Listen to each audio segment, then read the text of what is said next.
오늘은 고난주간 그리고 부활절로 이어지면서 그동안 중단되었던 에스더서를 마지막 부분을 함께 살펴보면서 은혜를 나누고자 합니다. 이 에스더서는요, 그 배경이 바벨론 1차 포로 귀환 이후 64년 정도 지난 시점에 발생했던 사건을 기록하고 있습니다. 하나님께서 선지자를 통해서요, 이스라엘 백성들이 바벨론에서 포로 생활 70년이 차면은 해방될 것이다 라고 하는 것을 계속적으로 말씀하셨습니다. 그리고 70년이 되었을 때 이 바벨론이라고 하는 나라가요, 페르시아에 무너지게 되고 페르시아의 왕이 된 고레스 왕이 칙령을 내립니다. 이스라엘 백성들은 다 예루살렘으로, 고향으로 돌아가도 좋다라고 하는 이 칙령을 내리게 됩니다. 근데 이 칙령에 당시에 페르시아에 살고 있었던 사람들이, 유대인들이 약 70만 명 정도 되는데, 그 칙령이 발표되었을 때 돌아갔던 1차로 돌아갔던 사람이 5만 명이 채 되지 않았습니다. 그러니까 10분의 1도 되지 않은 사람들만 돌아갔던 겁니다. 대부분은 그대로 바벨론의 안주에서 살아가고 있었고, 그러나 시간이 지나면서 유대인이라고 하는 그 정체성도 점점 희미해져 가고 있는 그런 상황이었습니다. 그런 상황 가운데서 이 모르드게라고 하는 사람이 있는데, 하만이 왕 다음으로 페르시아의 두 번째 권력자였는데 절을 안 하는 거예요. 그래서 이 하만이 모르드게를 괘씸하게 여겨서 모르드게뿐만이 아니라 그 유대 민족 전체를 몰살하려고 하는 그 계획을 세우게 됩니다. 그렇게 하만의 악한 계획이 실행되기 바로 전날 밤에 하나님의 보이지 않는 손이 놀라운 반전을 일으키게 되는 거예요. 오늘은 바로 그 반전의 절정입니다. 에스더가 하만의 그 악을 폭로하고 하나님의 섭리가 드러나고 있는 두 번째 잔치자리입니다. 왕이 잔치자리에 참여했어요. 근데 에스더 왕비가 첫 번째 잔치자리에도 참여해서 왕이 너의 소청이 무엇이냐 물어보았는데 다음에 또 오소서. 그러니까 두 번째 왕이 물어보았는데도 계속적으로 뒤로 밀었던 겁니다. 그래서 지금 두 번째 잔치자리에 참석해서 왕이 자리에 앉자마자 너무나도 궁금한 거예요. 그래서 에스더에게 이야기를 하는 겁니다. 너의 소원이 무엇이냐는 거예요. 에스더여, 그대의 소청이 무엇이냐? 곧 허락하겠노라. 그대의 요구가 무엇이냐? 곧 나라의 절반이라 할지라도 내가 시행하겠노라. 지금 왕의 궁금증이요, 절정에 달한 겁니다. 그래서 너가 무엇이든지 말만 하면 내가 그 모든 것을 너에게 주겠다라고 지금 소원을 들어주겠다 이야기를 하고 있는 겁니다. 저는 이 에스더가요, 두 번이나 왕의 질문에 대해서 너의 소청을 들어주겠다라고 이야기할 때 그것을 말하지 않고 다음으로 기회를 미루었던 거에 그 이유가 무엇인가를 한번 생각해 보았는데, 그 이유가 무엇이냐? 에스더가요, 기도의 자리에 들어가서 하나님으로부터요, 구체적인 기도의 응답을 받았기 때문입니다. 여러분, 하나님은요, 우리가 기도할 때요, 지혜를 주시는 분이세요. 구체적인 방법을 주시는 분이십니다. 그리고 나아가야 할 때를, 타이밍에 대해서 말씀하시는 분이 하나님이시라는 거예요.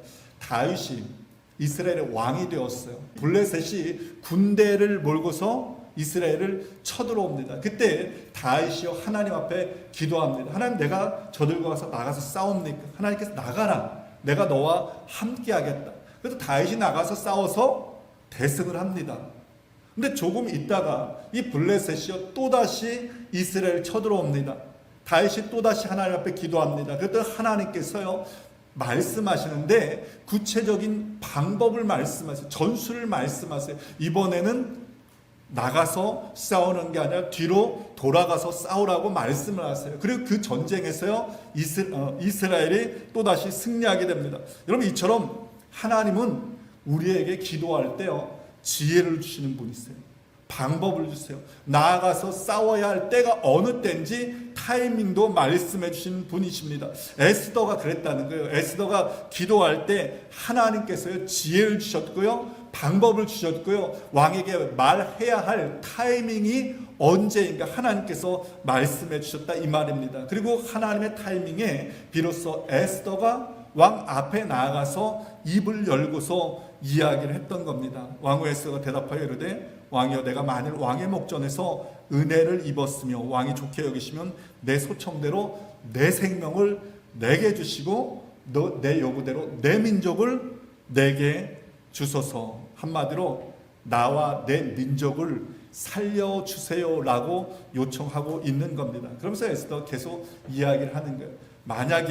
만일 나와 내 민족이 노예로 팔렸다라고 한다면 내가 가만히 있었을 것입니다. 왜냐하면 우리에게는 힘들겠지만서도 왕에게는 뭐 아무런 손해가 없으니까 가만히 있었을 겁니다. 그런데 우리가 죽게 된다라고 하면, 한 민족이 죽게 된다라고 하면 왕 앞에는요 커다란 손실이 될 수밖에 없기 때문에 내가 왕에게 이야기합니다라고 그렇게 에스더가 왕에게 이야기를 하는 거예요. 왕이 그 이야기를 듣고요 분노합니다.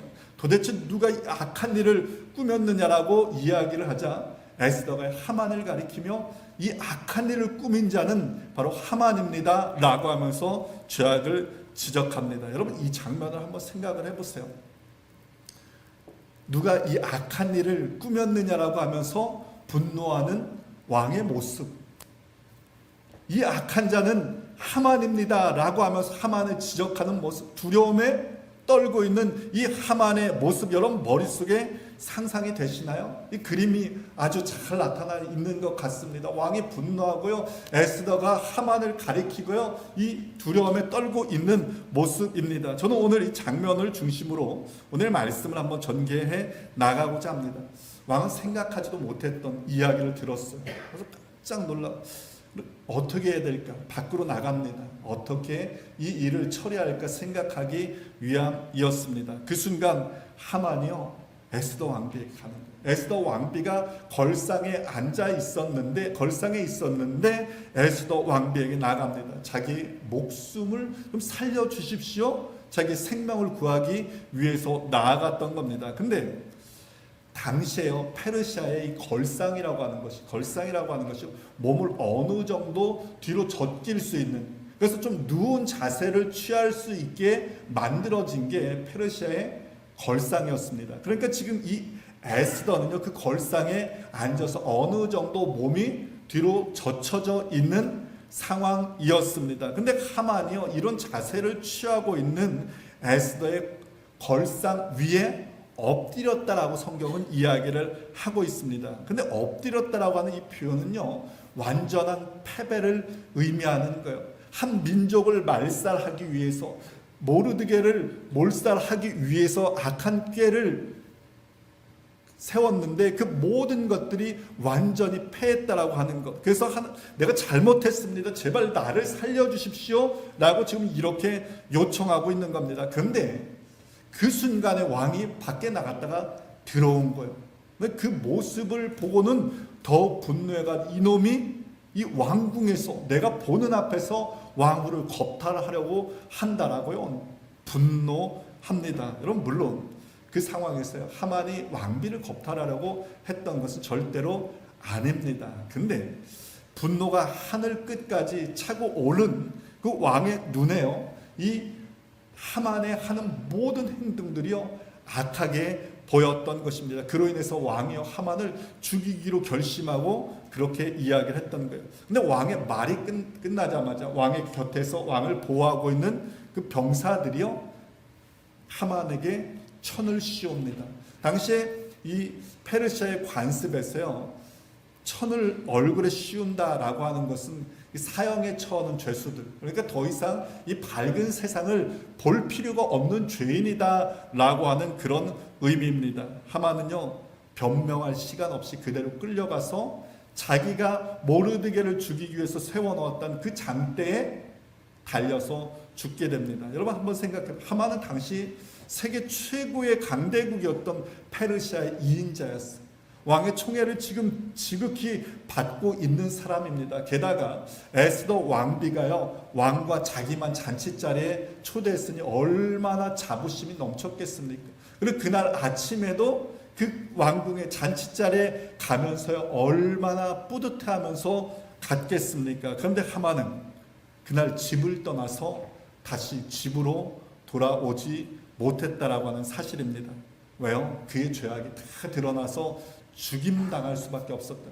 그래서 성경은 이렇게 이야기를 하고 있습니다. 숨은 것이 장차 드러나지 아니할 것이 없고 감추인 것이 장차 알려지고 나타나지 않을 것이 없다라고 이야기를 하고 있습니다. 하나님께서 심판하는 때가 있다는 거예요. 그 하나님의 심판 때는요, 모든 악한 것들이 다 드러날 수밖에 없음을 이야기를 하고 있는 겁니다.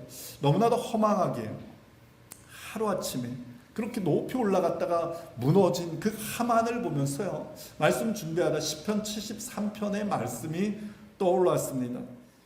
그 시편 73편 오늘 제가 첫 번째로 나누고 싶은 하만의 몰락입니다.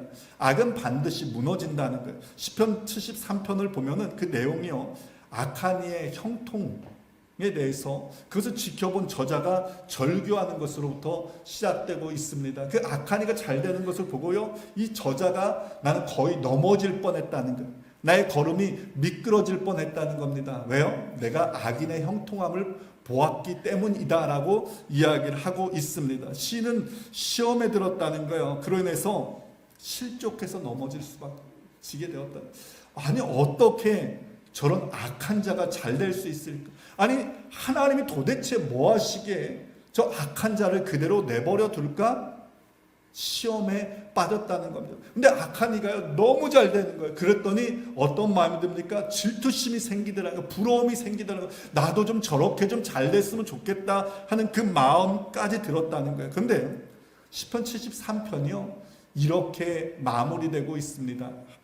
하나님께 가까이 하며 내게 복이라, 내가 주 여호와를 나의 피난처로 삼아 주의 모든 행적을 전파하리이다.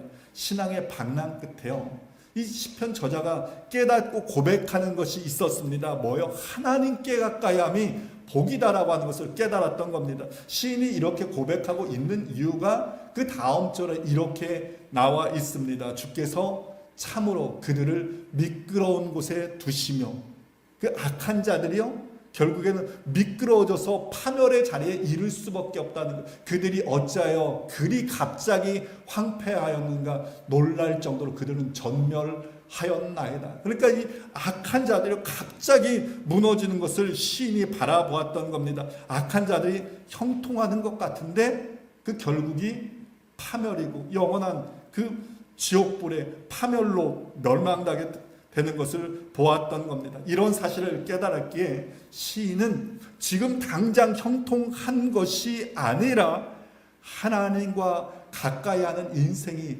진정한 축복이다라고 하는 것을 깨닫고 고백했던 겁니다.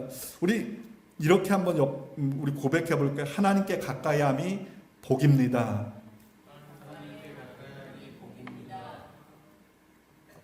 여러분, 하나님과 함께함이, 하나님과 가까이함이 축복임을 여러분 기억할 수 있었으면 좋겠습니다. 그러면서 시인이 이렇게 고백합니다. 내 육체와 마음은 쇠약하나 하나님은 내 마음의 반석이시오 영원한 분기시라. 성도들에게 끝없이 공급해 주시는, 축복해 주시는 하나님만이 우리의 인생이 붙잡아야 할 영원한 상급이다라고 하는 것을 고백하고 있는 겁니다. 에스더 소설을 통해서 다시 한번 깨닫게 되는 것이 있습니다. 무엇이냐? 모든 것이 드러난다는 거예요. 이런 모든 것이 드러납니다. 악한 꾀가요, 드러납니다. 잔머리 드러나잖아요. 우리들의 숨어서 한 죄악도 드러납니다. 반대로 여러분들의 눈물의 기도도 드러납니다. 남모르게 행했던 지극히 작은 선행 하나 드러나게 된다는 겁니다. 여러분들이 몸된 교회를 위해서 온 마음으로 애쓰고 기도하고 헌신한 모든 것 드러나게 되어진다는 겁니다. 여러분, 오늘 우리 중 어떤 이들은 시편 73편의 저자와 같은 그런 고민 가운데 있는 분들 있을 수 있습니다. 난 믿음으로 살려고 하는데 그러면은 손해보는 것 같이 느껴지는 사람들 있지 않습니까? 아니, 저 사람 좀 얌체처럼 살아가는데 더 잘 되는 것처럼, 되어지는 것처럼 보여질 때 있지 않습니까? 그러나 여러분 기억하시기 바랍니다. 기독교는요, 역전의 종교입니다. 하나님께서 그 모든 것을 다 지켜보고 계세요. 다 지켜보고 계실 뿐 아니라 하나님께서 보이지 않는 손길로 당신의 백성들을 지키시고 보호하시고 그 백성들을 위해서 싸우고 계심을 여러분 믿으시기를 축원을 드립니다.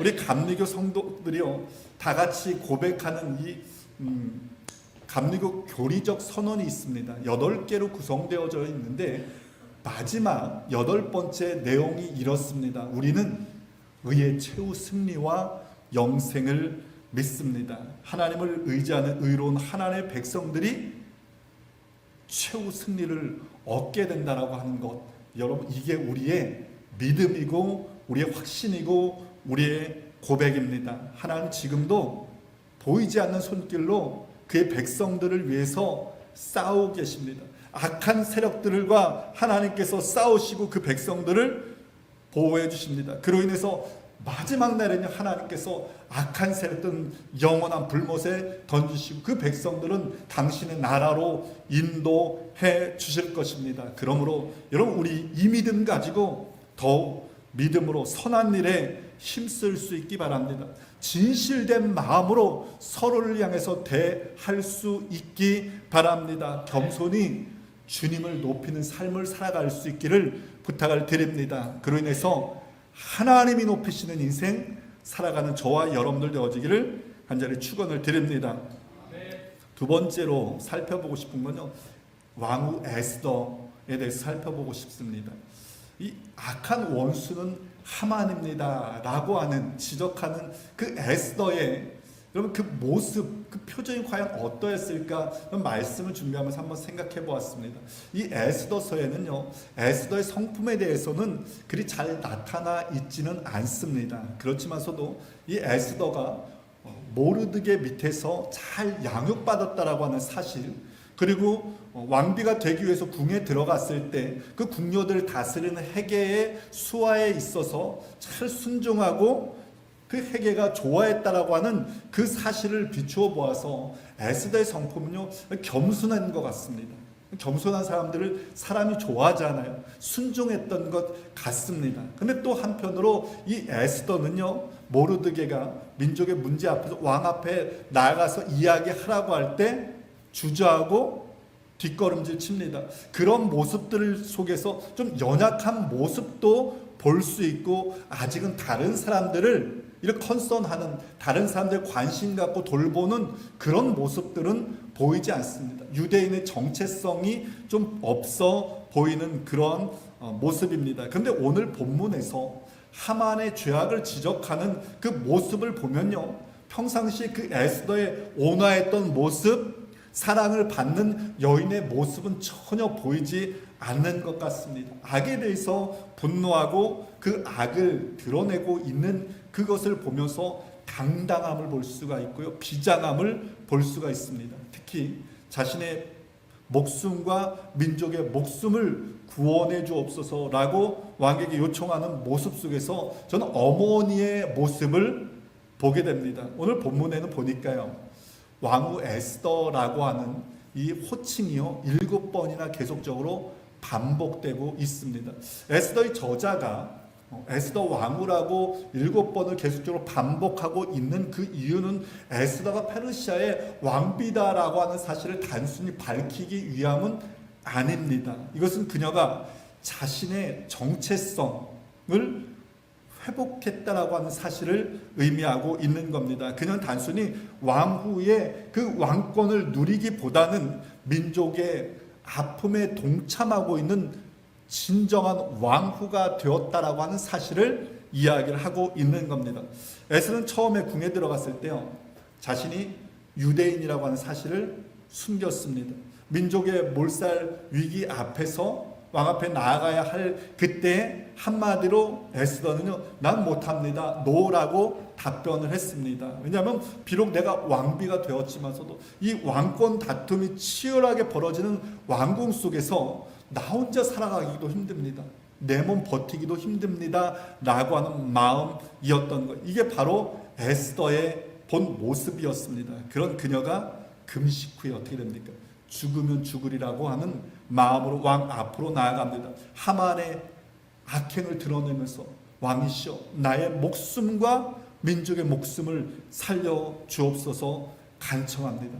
여기서 우리는요, 에스더가 자기와 민족이 하나 됐다라고 하는 이 사실을 우리는 발견하게 됩니다. 이런 에스더의 모습을 통해서 저자가 이야기를 하고 있는 거예요. 에스더가 유대인의 정체성을 가졌을 뿐 아니라 민족을 품는 어머니, 진정한 왕후 에스더가 되었다라고 하는 사실을 이야기를 하고 있는 겁니다. 에스더를 보면서 저는 오늘 어미닭이 떠올랐습니다. 닭은 연약하고 겁이 많은 동물입니다. 그래서 누군가가 그 옆으로 가면요, 이 닭들이 깜짝 놀래가지고 막 꼬꼬대꼬꼬 하면서 막 여기저기로 막 뛰어다니고 막 여기저기로 숨는 거예요. 하늘 위에 솔개가 빙빙 돌면은 이 닭들은요, 마당에 있던 닭들은요, 뭐 숨느라고 정신을 못 차립니다. 근데 솔개가 하늘을 빙빙 돌고 있는 그 상황에서도요, 솔개가 땅으로 내려오려고 하는 그 순간에서도요, 이 닭이요, 용감하게 그 자리에 서 있을 때가 있습니다. 언제인 줄 아세요?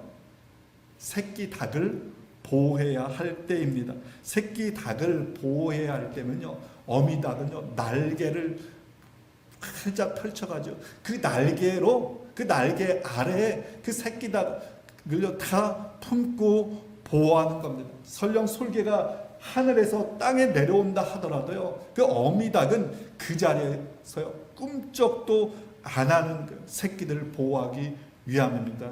전혀 다른 존재가 되어진 거예요. 왜 그렇습니까? 사랑이 두려움을 몰아내기 때문입니다. 지금 에스더의 모습이 바로 그렇다는 그 새끼를 품는 어미의 모습입니다. 여러분, 아이를 잉태하면요, 엄마와 아이가 탯줄로 하나가 되어지지 않습니까? 그래서 엄마와 아이는 탯줄을 통해서요 소통을 하는 거예요. 아이가 먹고 싶으면 엄마가 먹고 싶은 거예요. 아이가 발길질하면은 엄마가 아파하는 겁니다. 점점 배가 불러오르고 그러면은 걷기도 힘들고 나중에는 숨쉬기도 힘들어합니다. 이런 과정을 통해서 어머니는 한 여인에서 한 생명의 어머니로 변화되어 가는 겁니다. 에스더 왕비가 그러했다는 거예요. 처음에는 두려움 속에서 나 혼자 살려고 했던 사람입니다. 그런데 민족의 위기 앞에서 변화된 거예요. 죽으면 죽으리라고 하는 그 결단으로 왕 앞에 나아갑니다. 더 이상 연약한 한 여인이 아니라 민족을 품는 민족의 어머니, 생명을 살리는 중보자의 모습입니다. 그러므로 에스더가 여러분 진정한 왕후가 되었던 그 순간은요, 왕비의 관을 쓰었던 그 순간이 아니라 민족을 위해서 자기의 목숨을 내어놓은 바로 그 순간이었습니다. 그때 그녀는요, 모든 민족을 품는 민족의 어머니가 될 수 있었던 겁니다. 근데 에스더를 보면서 저는 오늘 이 땅을 살아가는 우리 어머니들을 떠올려 보았습니다. 그리고 이 땅의 어머니들 모두가 가정의 에스더구나 라고 하는 사실을 깨닫게 됩니다. 연약했던 한 여인 아닙니까? 근데 그 연약했던 한 여인이요, 강한 어머니가 됩니다. 사랑만 받던 그 여인이요, 사랑을 흘려보내는 존재가 됩니다. 두려움 많은 그 한 여인이, 연약한 여인이 담대한 한 사람으로 변화되어집니다. 문제 앞에서 그냥 눈물만 뚝뚝 흘리던 그 여인이 문제를 가지고 하나님 앞에, 가정의 문제, 자녀의 문제를 가지고 하나님 앞에 나아가서 포기하지 않고 기도합니다. 그로 인해 가정을 든든히 세워나가고 자녀들을 세워나갑니다. 그러므로 어머니들은요, 가정의 에스더인 겁니다. 베드로 사도는 이렇게 이야기합니다. 우리를 가리켜서 너희는 왕 같은 제사장이다 라고 이야기를 합니다. 우리는 단순히 여러분 우리 어머니를 가족을 돌보고 희생하는 그런 역할만이 아니라 가정을 위한 영적 리더라는 거예요. 즉 가정의 제사장적인 역할을 맡고 있는 분들이 어머니라는 겁니다. 어머니의 역할은 단순히 희생만이 아니라 부르심에 대한 사명을 갖고 있는 분들임을 여러분 기억했으면 좋겠습니다. 오늘 우리들은 어머니 주일을 맞이하고 예배를 드리고 있습니다. 어머니를 맞이해서 여러분들에게 어머니들에게 드리고 싶은 권면은 여러분들이 바로 가정의 에스더라고 하는 사실을 기억할 수 있기를 바랍니다. 세상 속에서 우리는요 여성 혹은 직장인, 아내라는 다양한 이 이름 속에서 살아가지만서도 하나님께서 어머니들에게요 특별한 부르심을 허락해 주셨다 이 말입니다. 무엇입니까? 생명을 품고 양육하는 일, 믿음의 계보를 이어갈 수 있는 영적인 제사장의 역할을 맡겨 주었다 이 말입니다. 에스더가 왕후의 자리에서 민족을 살렸던 것처럼 하나님께서는요 어머니 한 사람 한 사람을 통해서 가정을 세우고 자녀를 살리고 하나님의 나라를 세워 가기를 원하심을 여러분 기억하시길 바랍니다. 그럼 우리 어머니들이 어떻게 이 사명을 감당해야 하는가? 그 해답은요, 정답은 힘들어야 한다입니다. 저는 어머니 날이 되면은 늘 떠오르는 한 가지 한 사람의 어머니가 있습니다. 어느 아이가 학교에서 돌아오면서 학교 스쿨버스에서 내리면서 엄마에게 편지 하나를 건네주는 거예요. 엄마, 선생님이 엄마에게 이 편지 갖다 주라고 했어요. 엄마가 그것을 편지를 읽으면서 눈물을 뚝뚝 흘립니다. 그러면서 그 아들에게 이렇게 큰 소리로 편지를 읽어줍니다. 당신의 아들은 천재입니다. 우리 학교는 너무 작아서 당신의 아들을 교육시킬 만큼 좋은 교사가 없습니다. 아이를 당신이 직접 교육하십시오. 이 소년이 누구인가 하면 발명가 에디슨입니다. 에디슨의 어머니가 돌아가셨어요. 그래서 에디슨이 어머니의 유품을 정리하다가 어머니의 일기장에 적혀 있는 일기를 보게 됩니다. 일기장 속에 있는 그 편지 하나를 발견하게 돼요. 그 편지에 이렇게 적혀 있었습니다. 당신의 아들은 지적 장애가 있어서 다른 아이들과 같이 가르칠 수가 없습니다. 더 이상 학교에 나오지 않아도 됩니다. 에디슨은요, 그 편지를 보고서는 몇 시간 동안 눈물을 흘렸다라고 이야기를 합니다. 그리고 일기장에 이렇게 적어 놓았습니다. 토마스 에디슨은 지적 장애가 있는 아이였지만 어머니는 그를 세계 천재로 만들었다.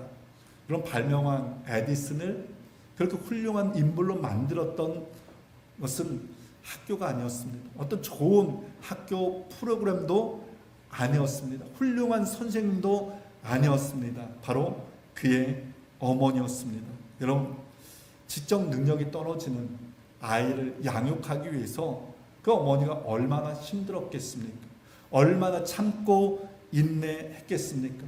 얼마나 눈물을 흘렸겠습니까? 얼마나 하나님 앞에 그 아이를 두고서 기도했겠습니까? 그러나 어머니의 애씀과 수고로 인해서 위대한 발명가 에디슨이 탄생하게 되었던 것입니다. 근데 여러분, 이런 모습이 어디 에디슨의 어머니뿐이겠습니까?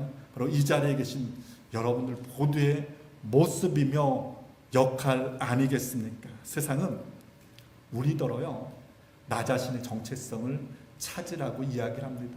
이제는 너를 위해서 살아가라고 이야기를 합니다. 너를 먼저 생각하라고 이야기합니다. 근데 여러분, 아름다운 가정은요 저절로 만들어지는 것이 아니더라. 한 사람의 성숙한 인격도 저절로 만들어지는 것 아니고 믿음의 자녀 또한 저절로 만들어지는 것 아닙니다. 누군가의 헌신과 수고로 만들어지는 겁니다.